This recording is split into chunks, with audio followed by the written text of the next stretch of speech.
Hello, good morning, good afternoon, good evening, wherever you are. This is another episode of Talk Architecture, focusing on architecture education and an event that I attended yesterday to the final crit of the third year project for students of architecture in the first degree. And I was invited as a guest critique by someone whom I know very well, who was doing his PhD with me, and I was his supervisor. And he was doing a PhD on Kurokawa, I remembered, and it was very interesting to have been his supervisor. Unfortunately, I could not meet up with him due to some circumstances, but his colleague who attended, who was one of the supervisors and tutor of the unit that they were conducting.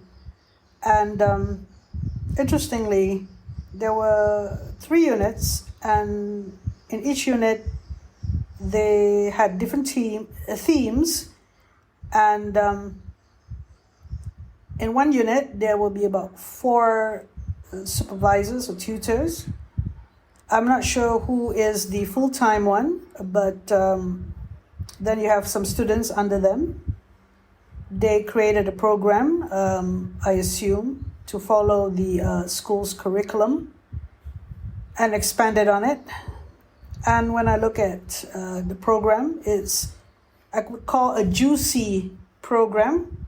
There's a lot that the students could refer to with the site context, with the themes, because it was an old town which has history, which is a heritage town, though the problem of the residents, who were numbering about 200 of them, many demolished or dilapidated buildings. It was a flourishing town at one time when tin mining was the sole and vibrant economic activity, but now there is none. And this makes for an interesting context, the background of which the residents, who are mostly elderly people. And what was interesting is there's a primary school, there's no secondary school. There's a primary school, and because this town is about 10 kilometers away from a major city in the north of Malaysia, many of the students who attended this primary school came from outside of this town. Because I was thinking, if there were mostly elderly population here, then there's primary school children. There's a gap there it's not the grandchildren. Obviously, those children have to have parents. So these are people like in the 30s or 40s. So I was asking that question, among other questions, when Bak gave a comprehensive and explanation at the beginning. I was curious about that and curious about how the topics came about. Students at this juncture that I have observed from the many years of teaching, they're not very good at expanding the brief or being critical of the brief. The brief is given and a lot of guidance, for example, what type of programs that they could have at the site. So they would eventually use all the programs. And some of the program could be more focused, and some of the program could have been more, don't even have to use those programs. Sometimes artist studio doesn't make sense, because who are the artists coming in? There must be artists specializing in tin or certain characteristics of heritage in their work, and also the artist studio, which is in the new block that they design. From precedence or from what we know of artists in Malaysia, they would like to work in an existing abandoned building, or they would like to work on their own projects or their own themes that they are exploring. And it may not necessarily be what Papan, the town, can offer. So I didn't think that program makes sense. And the elderly people, how many of them would be an artist is something that, how would you help the elderly population in terms of finding extra income, or maybe work at a restaurant or work at a hostel or whatever that is easier for them to manage. How much of that program or the project would assist with community empowerment, because that is the main factor. That is the main thing that the big theme is community empowerment. So I reckon that there will be a scenario of repopulating this town with new communities. So whether or not the student got that, some students are not preoccupied so much with the building or the architecture, but also think about the justification of the philosophy of the town. There were one student out of 4 that we crit who was thinking in a bigger picture, but the project doesn't call for it to be done too extensively, and they could do with some readings. But I think that was a good attempt by it's a juicy program because there's a lot of things that the student could refer to, but also there's a good attempt by the tutors to create a program that the student could refer to a lot of things. And they did give reading materials as well. And they gave options for students to follow certain stories if they want to or not. So this story about someone who is a hero or heroine that harbored the British soldiers and tended to them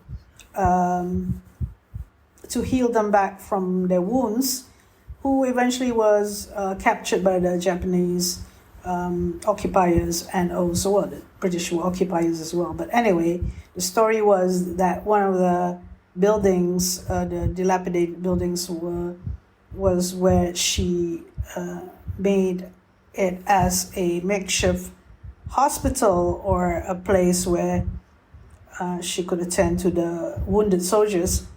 There are a lot of stories, obviously, in this town, and even in the landscapes, where there's a disused mining pool, which looked like a very natural lake.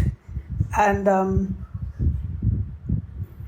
we can see that the main issue of this town was that no one is going to invest money to make this town better, and it's left to the students to actually think about that if they want to.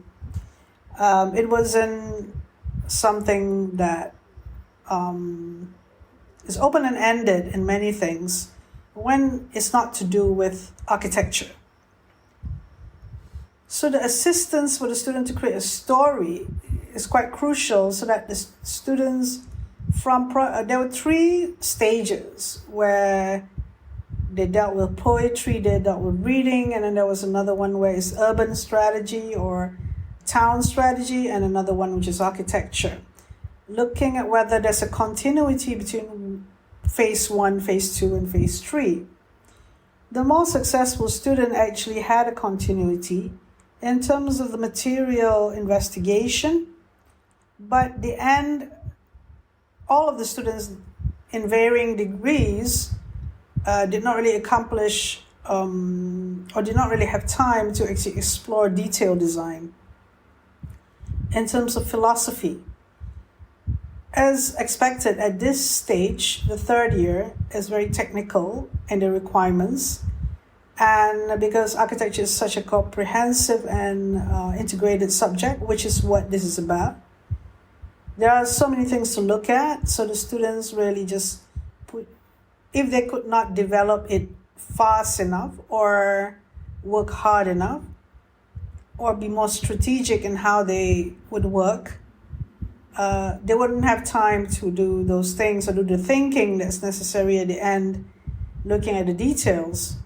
So the best of the lot managed to do a section, but not a bigger one, which would have tied back to project one, which he did this huge models of details of themes, and it was very interesting. It looks like he really enjoyed that phase one, and it sort of did not finish in phase three. Phase two was fine. There were the building strategies, but of course, we do expect a lot from the students. In general, I'm thinking about in general, in many architecture schools, including the one that I was employed in, for the third year, we do expect the students to demonstrate a certain amount of rigor and comprehensiveness, and it's like a mini thesis. And the time was a semester for these students, and it is quite a rushed. But they did a commendable job, and I evaluated it based on the time taken and the thinking that is needed to be done at that level based on my experience. I mean, it's not fair if I were to judge or to evaluate based on a hypothetical student.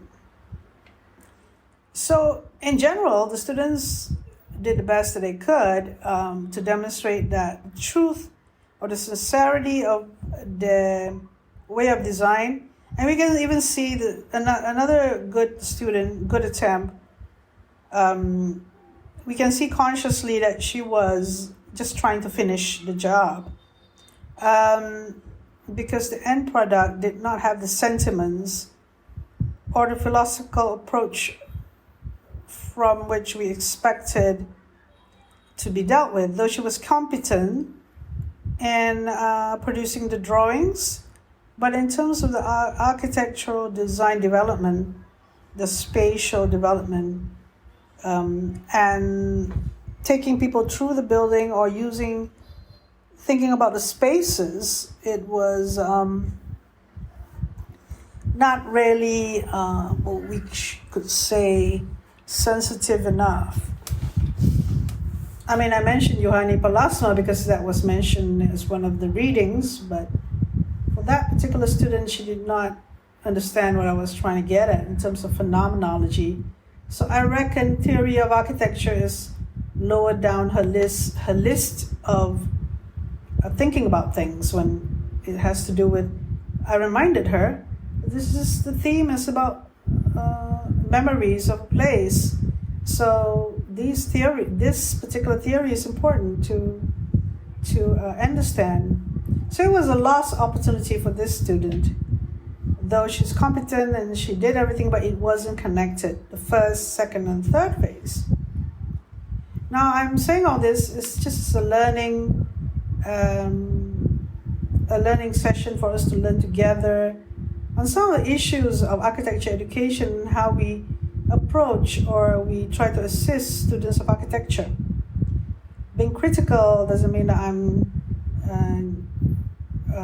trying to put her down, but I didn't mention any name. And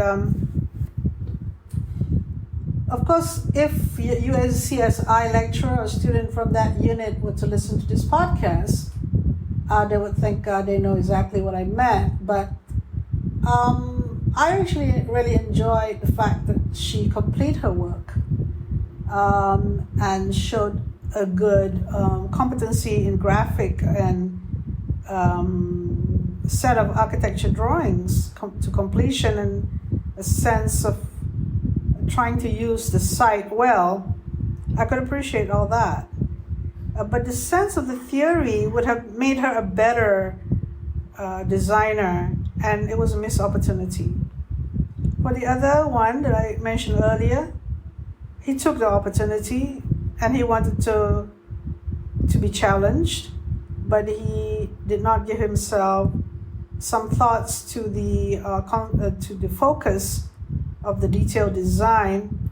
He was intending to do something ambitious, but it was in a way what one would expect a student of architecture to embrace the brief and the project at that time.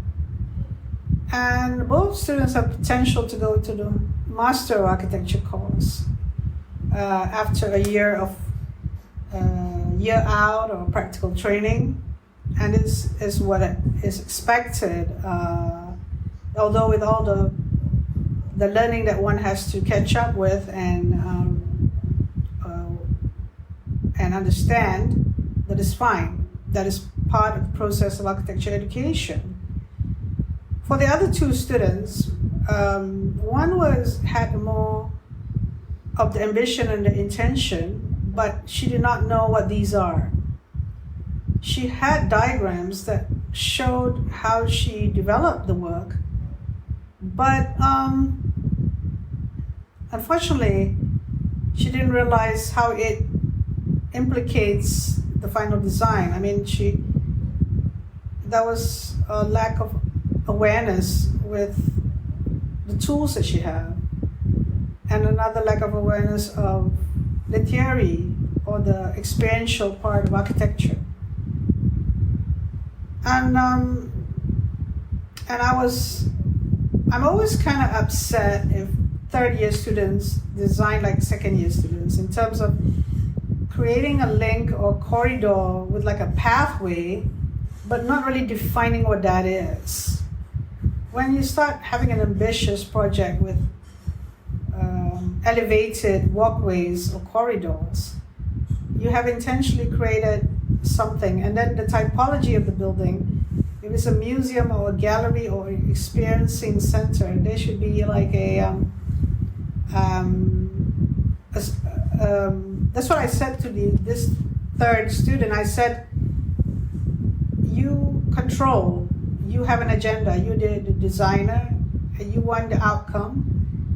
You control the crowd. If there is a learning center, a visitor center, how they come in, where do they go first, what do they experience first? In a way, the typology of the building was left to the student to interpret. So one of the criticism of this program is the lack of typology, or how the student interpret the typology.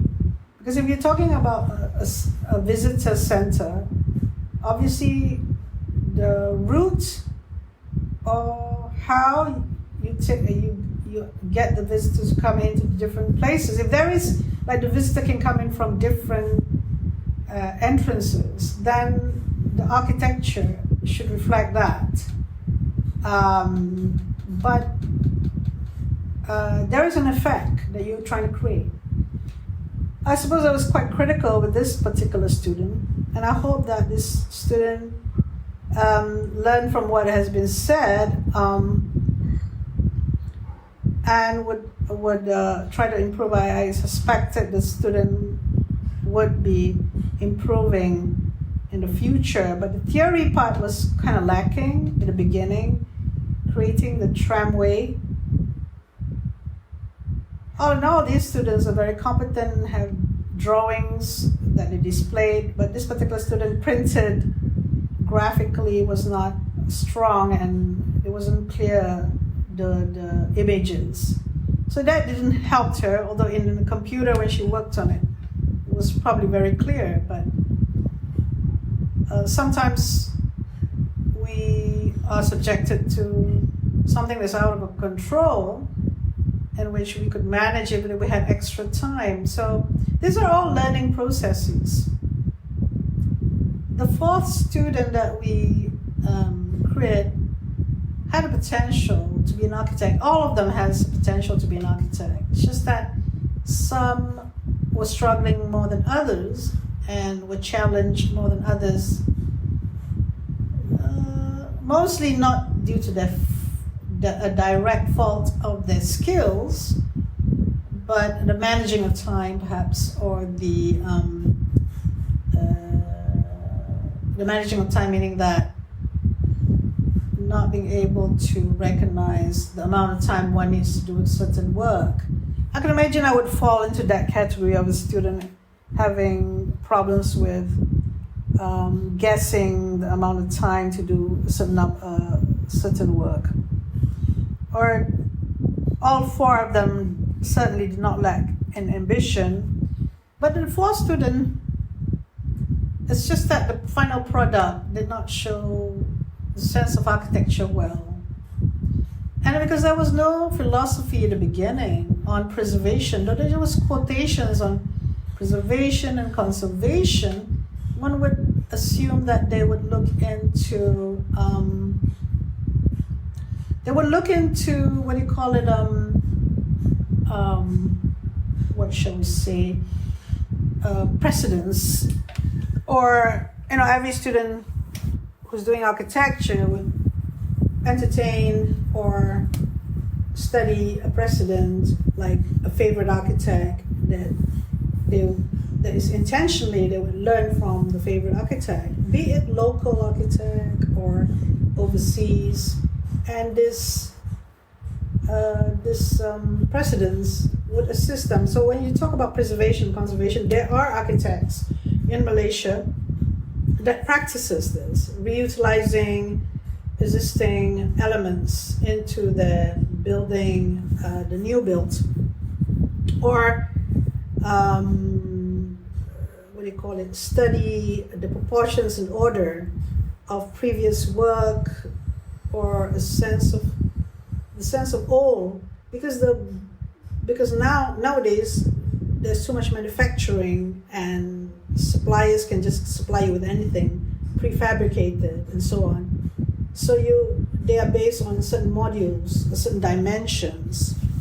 So you don't want to think too much about this when you design out there in the commercial world or in reality, but the determinant of how the order and proportions in the past was done manually, and the brick, for example, when you use a brick, the size of the brick and the height that you can achieve with a certain load bearing or post and beam, depending on what you want to also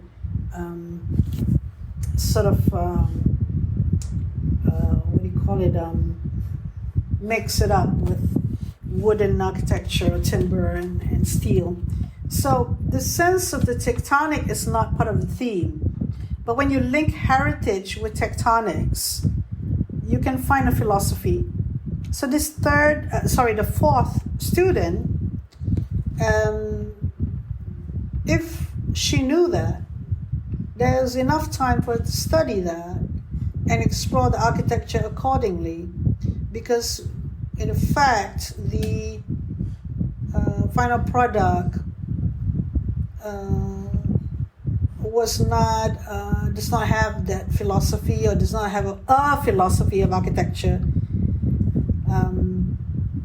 because students of architecture, they studied precedent studies in the second year, for example, or theory of architecture or history of architecture, but they don't see the relevance of these precedents throughout the whole of the architectural life. And studying how the method they use, the way they approach construction and the use of material by a certain architect whom you study, helps you to emulate in the beginning, and then helps you to find your way through architecture. The identification of yourself as an architect could be inculcated much earlier in the first degree. So I use my experience of yesterday because to do this podcast, and I would like to congratulate this unit on a job well done by the tutors and the students. But why I tried to do this review is, first of all, I think that it will assist you in future architecture programs. And having done third year myself for many, many years, I also like to find a site that is to do with heritage.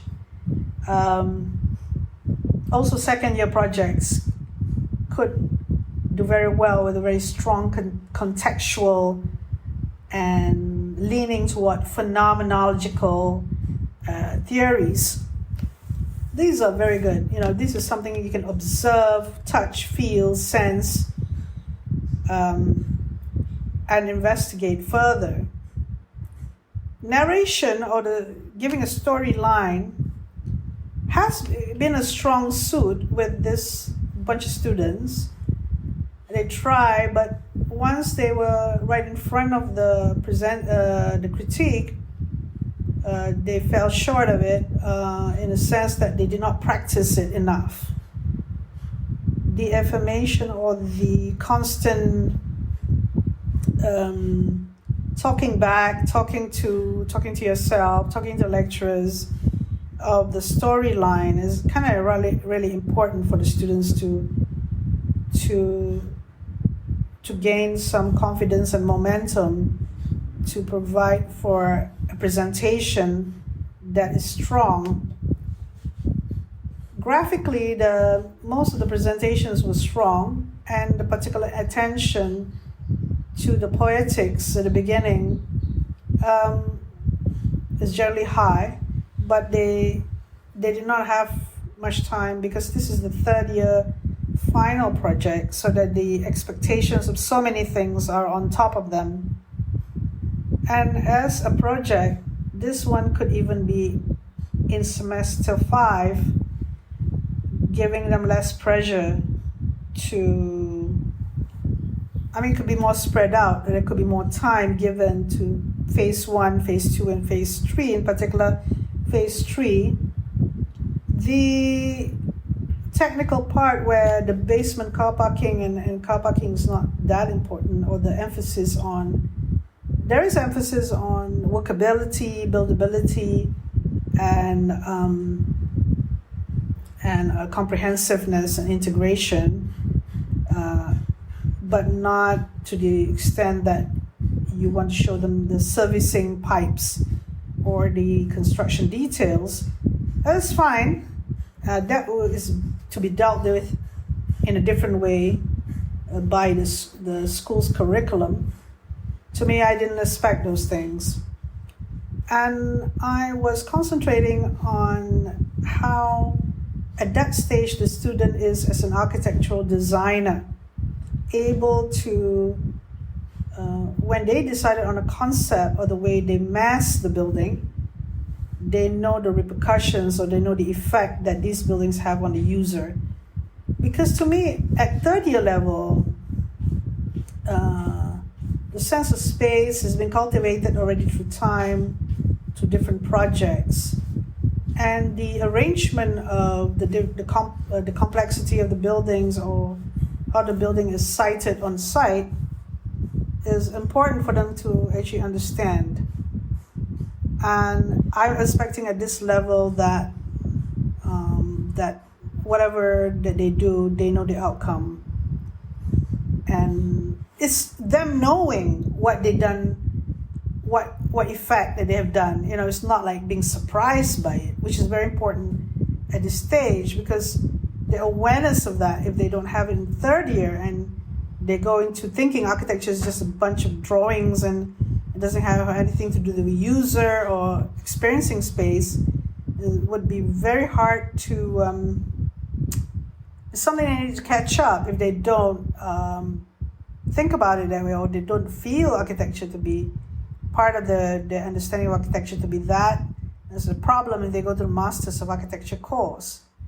So people usually just let students of architecture just graduate, and what happens is when they graduate and they work and they found that they would not, they do not get jobs, or they feel left out, or they feel there's a lack of skill, they feel like an imposter, for example, it will just pull them down and they would give up on architecture. In my opinion, that is one of the problems of the third year level, where you don't get it, you don't understand about architecture and what one would need to at that point. Because in working with an architecture company, if you don't understand that sense of space and how the outcome of what you did actually, the intention of what you set out to do, that comes out with the outcome, you didn't really actually understand the outcome that you're creating for people. It's like a big deal if that doesn't happen after third year. So with that, I just stop here and we'll share this. And I thank again UCSI for that inviting me. And this would be a special episode, and I would like you to think so as well, to give you some idea about how successful your program was. And thank you to all, Gibert, Bak, and everyone at UCSI.